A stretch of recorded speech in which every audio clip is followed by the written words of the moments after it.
Yo, what's up? What's up? Welcome back to 101.1 The Culture. And today I'm rocking with my dog. And y'all hear me say my dog a lot of times, right, when I get up on here, but no Kizzy. Me and this brother go way back. And, I'm proud to call him a friend and honored to call him a comrade in what we do. This is my dog, Sam Peezy. What's happening? What's happening? No, everything is everything. God is good. All the time. All All the the time. time. Yes, sir. Man, we are here on a joyous occasion. Yeah. And we're going to talk a little bit about that, but we also going to get into your business because some of the people might not know Sam Peezy. Like I know Sam Peezy. So we're going to get into a little bit. And the first thing I always start out is tell everybody who you are, where you're from, and a little bit about your background. We're going to, like I said, we're going to dig in more into your background, and then we're going to talk about what we got going on today. Okay. Well, I'm Sam Peezy. So I'm formerly known as Sam Adams. Sam Adams. I'm originally born and raised West Side, Tuscaloosa, Alabama. T-Town. So you already know. Tee it up. Now tear it down. Residing in the West Georgia area, Lithia Springs, about 15 minutes from downtown Atlanta. Okay. Been there for 15 years. So background. I'm a musician. I play several instruments. And I'm about a 30-year in producer now. About 30 years in. Man, that's a blessing because as far as we go back, I done seen people jump in the game and jump out, foot in, foot out, and to be able to say that you got 30 years in doing this, man, that comes with a lot of dedication, hard work, headaches, but a lot of learning and a lot of grace. Yeah. You know what I mean? A lot of grace. Lots so, of that. Yeah, man. I know you said you came up on the west side of T-Town. How was that like when you were growing up? I mean, I got a brother that's much older than me. Okay. He's like 6 years older than me. So, but he was like my idol. So I always try to hang around him. You know how it is. Yeah. And so, like most of us was a little bit back then, we were knuckleheads. And so he was out doing knucklehead stuff, and I want to go do knucklehead stuff with him. So I did, but like they held me back from doing a lot of stuff because like in my hood, like back then, I don't know what it is now, but back then I did the whole Mr. Brat thing. I was 147 IQ. So they pushed me. I couldn't hang. After a while, it was like, don't let him get in, and then he got to go be somebody. Okay. You feel me? So there's a lot of people that protected me, a lot of people that gone on that protected me, kept me out of a lot of situations. I ain't finna say and proclaim that I had no street life, you feel me? Yeah. But I can say that I didn't because they kept me from it. And so that kind of was like on the west Tuscaloosa. I'm gonna say this, like mini soapbox moment. It wasn't like it is now. You feel me? It was. Now I ain't gonna lie. We fought, boy. Did we fought, scrap? You had to know how to turn. Yeah. You know what I'm saying? Yeah. And so, it was a lot of that. But there wasn't nobody killing nobody. It was just, you probably gonna have to fight on Friday night to keep from getting embarrassed around the girl. So you gotta learn what they say on the little mean teacher, man, how to squabble. Everybody had to know how to squabble. That's what it was like coming up. But then it was also, you get to like the high school area and you gotta choose. It's like, I'm gonna be an academic, I'm gonna be an athlete, or I'm gonna be different. I chose number 3. God didn't give me no athletic ability. So that. And I was an academic too, but I more so wanted to just do the different. And that's where all the music and stuff came from. You know what I'm saying? Facts. Yeah. So did you play in the band in school or? Yeah. What'd you play? I started out on the trumpet, matriculated to the baritone, went to the French horn, went to the trombone, went to the tuba, and eventually went over to the drum set. So all the brass and drums, and then eventually the piano. I didn't start piano though till like 10th grade. Okay. But yeah, I've been playing trumpet with the first love. I've been playing that since I was 10. More self-taught? All is academia. Okay. All of yeah. My dad was academia, so he believed in like if you're gonna do something, you gotta go get a training for it. Okay. So when he saw I was interested, true story, I done told the story a couple times. Some people, I asked for a drum set for Christmas. As most parents, Tried to avoid that. Yeah. So they bought me a guitar, which is one of the instruments I can't play because now I wish I regret it. I should have got, but he brought me a freaking Gibson at that, and I wow. I had a Gibson at 6, and I don't want to play it. So that was that. So I kept bugging him about playing the drums, and my dad just kept maneuvering around it. Hey, you want to play this? No. Want to play this? No. Want to play this? So eventually I got the trumpet, and I'm like, oh, okay, this one's pretty cool. So I started on that, and that was like the one. And like I got pretty proficient at all of them, to tell the truth. And yeah, it paid a lot of ways in my life later on. So yeah, that was up. And you know what? I've been listening to you as a producer for years. You know, you and I have been on not the same trajectory, but similar paths. Mm-hmm. And I can definitely tell that trumpet, them horns, and them drums. That's it. You're a master. You're a master of it. Thank you. I appreciate that. But that summed me up because I love those instruments. Those are like the trumpet to me is just, it can evoke so many different emotions. Like when I first started out, the trumpet was like, it would blare like during the hook, like late 80s, early 90s. Mm-hmm. Then when you get into the 2000s, I like Shawty Red and them took the horns, and now all of a sudden the horns is like motivation. Go out, get some money. Go, you know what I'm saying? I was like, wow, I never thought of that. So I thought it was cool that somebody else did it. So I was like, man, okay. So yeah, having the experience of playing them horns and knowing how they supposed to sound, not just put them, how they actually sound, that helped. You know what I'm saying? Man. I'm going to say this, and I've never said this. I've always been jealous of the people that had the training. When I was in school, I used to sing. Okay. So okay. you probably can't tell it now, but I used to do solos and stuff like that in choir, and I was pretty good. Okay. Until I was pretty bad in the street. But that's where a lot of my musical ear came from, because I had to learn how to read music. Being able to sight read, and then learning the different parts for harmonies and understanding structures. So I guess that's where I've always wished I had that part. Now I can understand it. I can hear it. Yeah. And I'm pretty good at what I do. Yeah, but you are. I'll give you props. But at the same time, man, when I hear people like yourself that really have that technical music theory background, right, from the instrument side, it's just like, man, I didn't even hear that. The major sevenths and but you know what? It's vice versa, because like the people who don't know how, there are no limitations. If you know how, there are limitations because you know the rules. And then people like me, I'll break the rules. You'll break the rule. And sometimes the rules sound good when they get broke. True. So I know the rules, and a lot of times, like, I can't stack that right there. That ain't what it would do.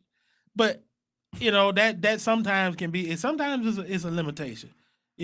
Having to go to college for it, and the first thing they do in college, when you go as a music major like I was, you learn to start hating music because they ain't finna let you listen to it no more. Now it's analyze it. Why was this at bar 1? Why was this? And you're like, I don't want.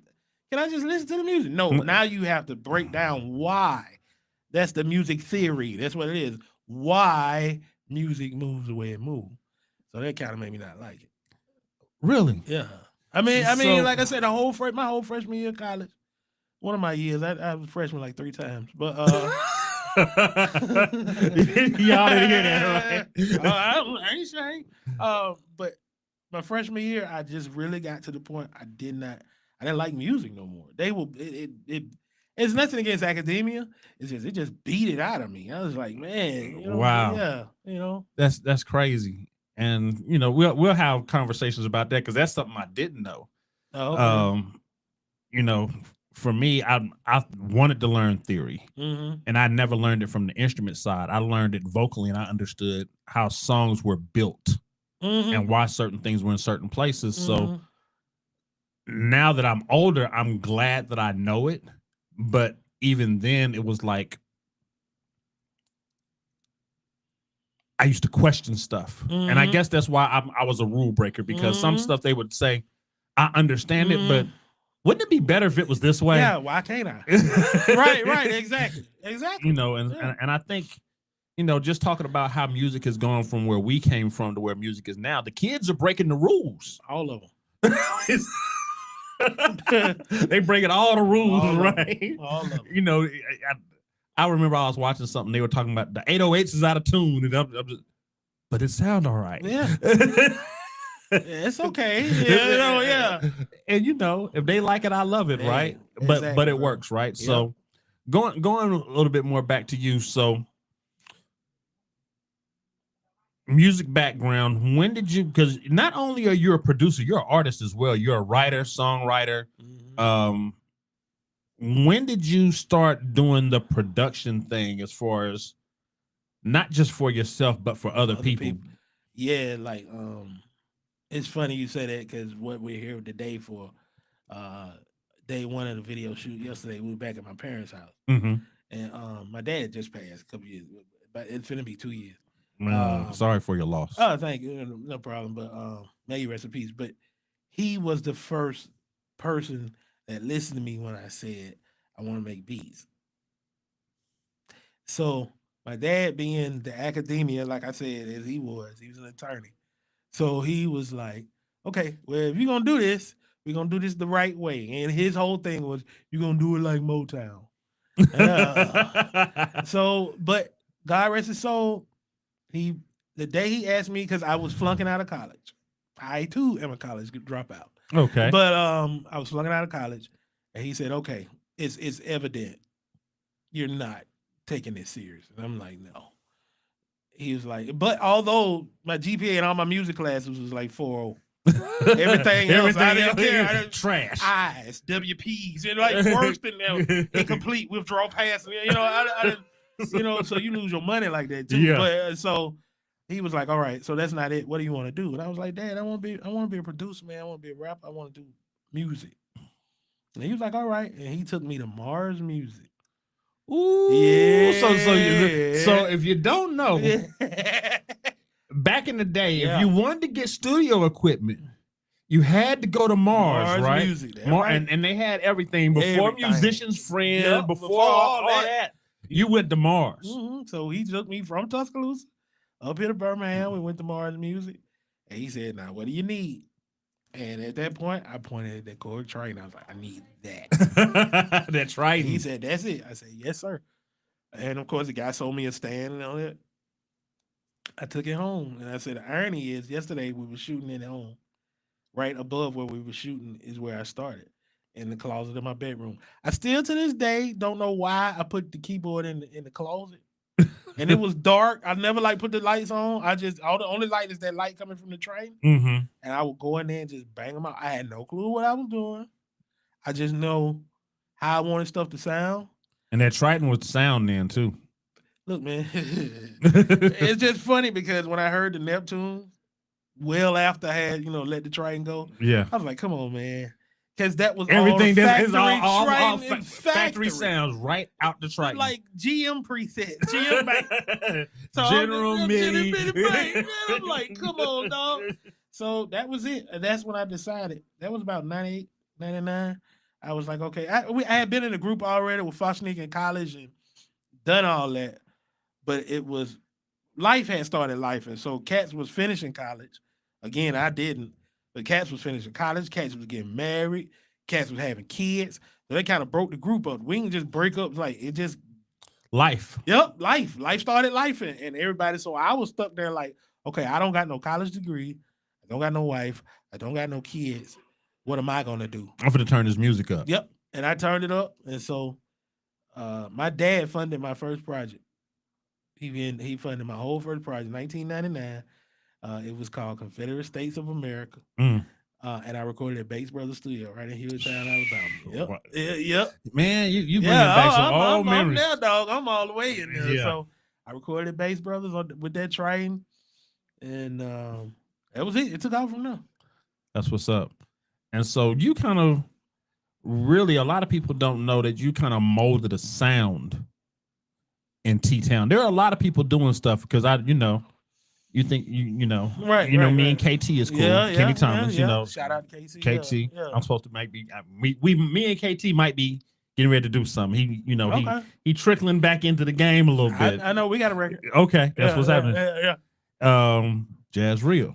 Yeah, legend. Yeah. Yeah. And you shaped a lot of that sound out there. Eventually. Yeah, because at first, like you mentioned Jazz Real, it was more Walt Swift. Yeah. Walt Swift. Shout out Walt Swift. Walt Swift doing his thing. Yeah. Walt was a beast. Yes, he was. So, yeah, but after Real, and I kind of did the solo thing. Yeah, I did start noticing some stuff. And so it was a shift. Yeah, it was. And of course, when you're in the middle of something, you kind of don't know what's going on. I had no idea. I just figured I just sounded different. I sounded different from Walt. I sounded different from POWs. I sounded different from, like you said, Kenny. Even though me and Kenny were friendly competition. Yeah. It wasn't ever we was beefing. It's just I'll hear his stuff and they'll be like, all right, I'm finna turn up.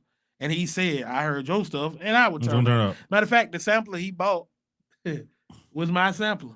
And it still had my samples chopped up in it when he got it. So it was neat. That was neat. And I'm gonna say something this. So when I started seeing you at the high note and I was hearing some of your stuff, because when I came home, mm-hmm. I had a very West Coast style flavor. I can see that.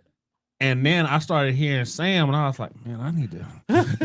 I'm fit to flip this real quick, man. And then I had my partner Juice Ryan Jennings. Shout out to him. Yeah. And so he was musically trained. Mm-hmm. So a lot of the stuff that I didn't hear or didn't know how to articulate, he would come in and do his thing, and so we meshed together real well. But you were a big inspiration to me. I was like, man, Sam over here killing folk, man. Let me turn up. So I always give props to where props is due. So it's like, I really give people like you your flowers, because that, without people like you, there is no me. Wow.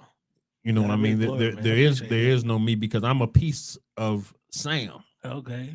So for real. That's what's up, man. And so you've gone through different phases. Yep. And I know you've had a church background the entire time, but you really been like on the gospel tip. I know you got a big gospel record that you put out a couple of years ago with MC Nice. Yep. Okay. Yep. And that was a number one. We hit number one. Yep. Number one. That was number one on Billboard. Number one on Billboard. One of only 10 in the history of Billboard. Only 10 gospel hip hop records that went number one. 7 of them are from Kanye and Snoop. Wow. So you with very elite company. Mm-hmm. I'm proud of that. I know, right? That's what's up. That's what's up. And now you're in a different situation. Right.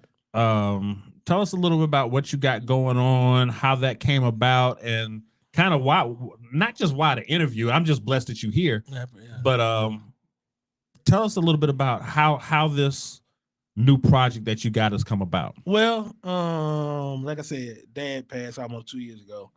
Right before Dad passed, I had hooked up with .com. You know Dot. Yeah. That's the mentor. That's the homie. Shout out to .com. That's the mentor. Steve Farrell. What's happening? Yeah. Dot and Jimmy Grady. Big Grady? Yeah, called me. That was April of 2023 they called. Okay. And Grady just said, Sam, we need you. We've been looking for you. And I was like, okay. And them guys are connected. So I was like, people. Right. So I was like, okay, what y'all need? And they put me in on a situation. And the situation was about to go through. And Dad died. And, depression's a mother, because, like, you don't know when it hits. So, like, it's natural I'm grieving, but I got depressed. And the side effect was I stopped making music, which that was the first time in my life I wasn't making no music. People were asking for beats. I was just going to pick old beats out of the computer and be like, you like that? I've been know there. what I'm saying? Man, yeah. I've been there. I was like, man. So I was like, why? Fast forward, just got dormant when I got a 9 to 5 and was just living life, not really studying. Then me and Nice always be putting out music. Yeah. and he moved on a different level because of what the background he come from. He worked with Pac and them. So Yeah. he just moves different. You know, it's a lot we can learn from Nice. But he put out one album, and the album got on Billboard again. Uh, and he was like, Sam, you got one more in you. And I'm like, yeah. And we started working on that album, and in the process of working on that album, kind of found myself again. It was Okay. like, oh, okay, all right, I ain't going nowhere. I'm back. So I keep working, and then uh end of last year, end of 2024, I'm on Facebook. I'm gonna tell the story. I'm on Facebook. My classmate Keena Graham, uh, who I didn't find out till today how big she is and what she does. Keena is over the Medgar and Merle Museum. She's like the Okay. curator.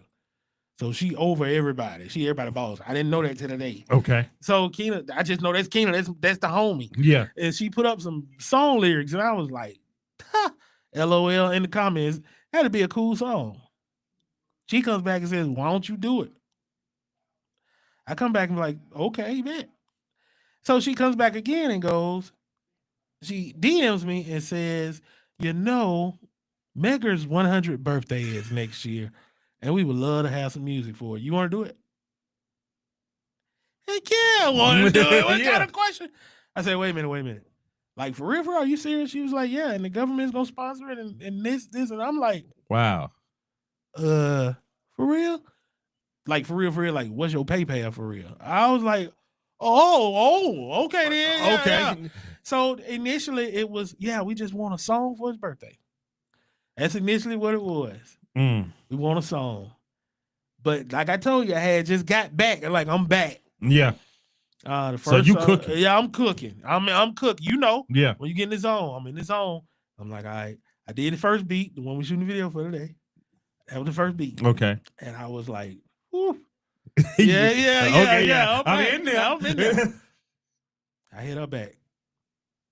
I know what you pay me. I don't want no more money. How about we do an EP? She's like, are you sure? This is, I don't want no more money. I do an EP. She's going nuts. Yes. I cook up 3 more songs. Yeah, I go, I want no more money. How about an album? And she's like, that would be unbelievable. So I did the album. Actually, like in the next few days, it'll be wrapped up. I'm waiting on verses. That's what's up. That's it. It's going to be wrapped up, 10 tracks. And it's gotten bigger and bigger as the moment has come. The biggest moment to me was in January when I sent the record after y'all recorded Revolution. Yeah. I sent it to Merle Evers. Yeah. And her daughter, Raina, who I met in person today, sent me a message back and was like, we love it. And I'm like, that's Medgar Evers, man. This is wife. That's crazy. Yes. I say the text message, bro. I screenshot it. I was like, Medgar really? Evers' wife, widow. His widow. And his daughter. You meet them yesterday. I met the daughter today. Met the daughter today. And when we was in Jackson this morning. Wow. Yeah, at the home. So yeah. That's why I say it gets bigger and bigger, and she's like, we love it. We can't wait to see what you're doing. Then the mom sends me one and I'm just booing. Merle says, thank you for keeping my husband's story alive. And I'm like, So then I did some research, and I'm gonna brag on this because it's only God. There have only been 2 people in the history of America that have done projects dedicated to Medgar Evers. Nina Simone and Sam Peezy. Man, you like I say, you've been walking the whole time. Yeah. In the company of other greats. Right, I have been. Yeah. And that means that there's a reason why you're there, because you're one of the greats also. I receive that. I like to think I hit the big 5-0 this year, and one of the things that hit me when I did turn 50 was you can acknowledge what you've done. I'm a humble person. My parents taught me to be humble, but it's like you can acknowledge what you've done without bragging. It's just simply saying it's a fact. Hey, and it's facts. It's like you don't believe, and my two favorite words in the English language: Google me. Yeah. Please, by all means, you don't believe what I'm saying, go Google me. So it was like this year. I guess it was the creator or what, but it just seems like this year, a lot of people like, wait, you did what? Wait, you did what? And I'm getting a lot of that. So, like I said, I went and got a 9 to 5, and I was trying to be Clark Kent.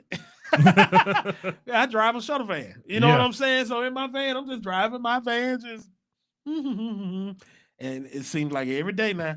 Hey man, I was on the internet and I saw blah blah. Oh, you the dude that? And I'm like, yeah, that's me. What you driving the shuttle van for? And I said, life changed, man. But I don't know what's next. You know what I'm saying? All I know is it just kind of lined up. It's all just been lining up, and so many things. So many things. I don't mind sharing. Today, I shook Mike Espy's hand. That's the former Secretary of Agriculture of this country under Bill Clinton. And he had a group there at the home, and they're all they're the graduating class from Harvard with him. And they all ask, so what are you doing? And I'm looking like, who, me? All these important people, folks, they got security. So it just was that humbling experience, and it just let me know things line up. Like me and Ski and you on this record, things just line up when they happen. Shout out to Aunt Ski. Man, look, man, I'm gonna tell the same story every time. Aunt Ski changed clothes like 6 times. Oh, when we used to, man, me and Ski used to. That was we used to put on shows. We used to put on shows. That wasn't no walking with the track going behind. No. We used to put on shows. I mean, clothing changes. We done brought the Daytons on stage. We done to this day. Y'all the livest, even out of majors. Y'all the livest rap show I ever seen. And I appreciate that. This, and I done seen some shows. But them shows with y'all, the www. Bro. So yeah. Yeah, we used to do our thing. And I'm just gonna say facts. If you ask anybody that was around at that time, right, who was really putting on shows, not just coming up to the open mic or doing. No, that's a show. We were doing shows. That's right. Full production. Full production. That's right. So yeah, everything lined up. We got him. He on the first single. We shooting the video. Kind of why I'm here. Well, that's why I'm here. And we head back to Atlanta after this. But yeah, man, it's just everything has literally. I have never. Let me say this, because I'm bold now. If it's the truth, I'm gonna say it. I have never had everything line up in my career like this. Never. I got plaques in my living room. It didn't impact like this. Like this. Nah. Like it's just every day the enemy will throw something, the devil will throw something and try to throw it off. Like even how I was supposed to start recording this project, the dude was supposed to start it. I was gonna go to somebody else. I can engineer, I can do it. I was gonna go to somebody else. Dude flips out like the day before. I done got musicians, everything lined up, ready to cut their check. And he just literally out of nowhere, there's no indication this happening. He flips out. Like I can't. I'll tell you a story off camera, but I had a flip out this past weekend. Right? See, like somebody crashes out of nowhere, and I'm like, where? I'm literally like looking at my phone, like, what is this? And my wife's like, just let it ride. So I let it ride. So I end up recording myself, and now look where we are. And so it just seemed like every time an obstacle come up, something else happened. So the opposite happens. It's the level up. Yep. It's gotta be. It's gotta be. It's gotta be because it's never happened for me. I can say that. Yeah. I am the poster child for you was that close. Well, you and I might be on the same poster like this, right? Yeah, we running neck and neck because I know some of your stories too. But it's always you were that close. No, that close. And I'm just like, all right. And after a while, you kind of accept it. Like, maybe it's just my deal to just be here and work with this level artist. But then this happened. And the funny part about that is I'm working with people that I've always worked with. People on this album, Cash. I let y'all hear. Yep. And shout out, my guy, Alabama. Cash. Pastor Washington now. Pastor Washington. Yeah. Sir. Cash, Ski. My dog Lloyd, My brother is my guy Steve. Everybody that's on there ain't no new faces. Well, one, it's a young lady that I'm introducing. Her name is Dawn Marquis. Okay. She's dope. But everybody else is just people I've been working with for the last 30 years. Man, that's what's up. And I'm glad to be able to just touch a record here and there. You know what I'm saying? You Just, did your thug. I'm just to touch- they don't call him Benny Hurts for nothing. you know, just to touch a record every now and then, appreciate man. what y'all did. Yeah. Man. But you know, you gave me something to work with. I always tell people, you give me something to work with, I can make it work. Yeah. So that was a blessing. So name of the song, project. When is it dropping? One more time for the people. Okay, name of the song we shooting a video for today is Revolution. Revolution. That is Ant Ski and Jared Burton from Sam Peezy. Album is Medgar Evers, Hero, a story by Sam Peezy. Will drop on July 2nd, his birthday. That's what's up. So y'all got to look out for that. And then I'm going to tell y'all, so I'm going to get the exclusive for the track on the station, right? Yep. So starting once everything is done, y'all know y'all got to tune in to 101.1 The Culture. And I tell y'all all the time, it's real easy. If you look at the bottom of the screen, 101 The Culture is the website. All you got to do is go there, hit the player, and we got nonstop music, but you're going to start hearing some of these interviews on the station also. You can also download the TuneIn app or the Live 365 app or the Radio Box app and just search for 101.1 The Culture. It'll come up. You can hit play and enjoy some music from 99.9% of it is all independent. Good stuff. And of course, just because you're independent don't mean that you ain't major. That's right. You know, so I got major folks on my station. And I'm privileged to have you here. You got any special shout outs before we go? Just shout out the world, man. Just shout out all the parts of the world. Shout out my man, like I said, Ant Ski. I'm here at the center. Like I for the culture. I had to go off in the corners, you know, a couple of times and shed some because it's just so beautiful what is actually somebody's doing the work. And that's the one thing as I've gotten older. I am so tired of talking. Just do the work. Yeah, no more cap, no more. I'm gonna just do the work. And that's what I'm at. Ski doing the work. You doing the work, y'all doing the work, the culture doing the work. So shout out to y'all. Shout out to, like I said, Keena Graham and the United States Park Service. I can actually say that. Shout out to the Park Service for letting me do this. June 26th, they are having the celebration for Medgar Evers 100. Okay. I think we're gonna be on stage. It's starting to look like it. Okay. So y'all get ready. So I already said y'all the live. We gonna do the show. Yeah. June 26th, they're doing 100. We literally got that information today. They've been waiting to put it together. It's put together. It's a festival. It's gonna be in Jackson, Mississippi.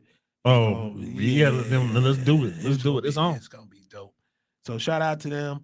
Shout out to Raina, Medgar Evers' daughter. Yes. She like to meet in person, man. She was glowing. That's everybody. Shout out to Mike Espy, who was like, what do we need to do? I'm finna hit you up, sir. Hey, you know what you need to do. Know what thank you. You know what you need to do. Yeah. I'm trying to shoot movies. But ain't no trying. We doing it. We shoot movies. Doing the work. We shoot movies. And shout out my Peezy Tech fam.